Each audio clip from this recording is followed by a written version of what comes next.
Tigato chake korwase sekta yechisemi niko yaba mweso gochia saboroki wa Bechi University che serikali yemagega yaboroki ya Bechi University o lecturers okora omogomo bumubaso orero magega yechi wiki isatobono na omoelio ye mogomo yunigo ikomoelio yemagega ye serikali gokoro koigwana na barabwo asoko bamenta chibesa chabe chichese ne shilingi bilioni kianda nuguta isano na ibire tiango tomotegero mwaziri bwechisemi.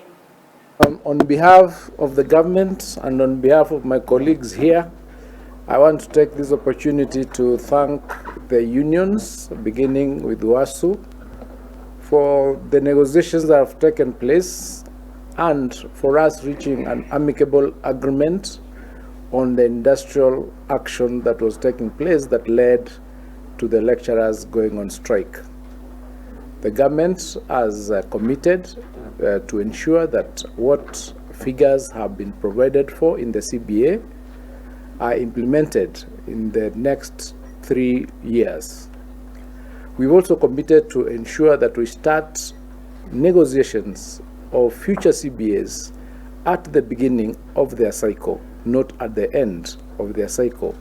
Because when we do negotiations at the end of the cycle, it brings difficulties in budgeting for the resources that are required to ensure that that CBA is implemented. So going forward, all our unions in the sector will be negotiating their CBAs at the beginning of their cycle and not at the end, so that we can be able to budget for these resources and so that we can be able to ensure that all our teaching staff and non-teaching staff are at their stations. We have a problem in the sector, we have a problem in the higher education sector, where there has been a lot of strikes leading to programs taking that much longer than the period that they are provided for. For instance, in some universities, programs that are supposed to take 6 years are taking 9 years. That is unacceptable.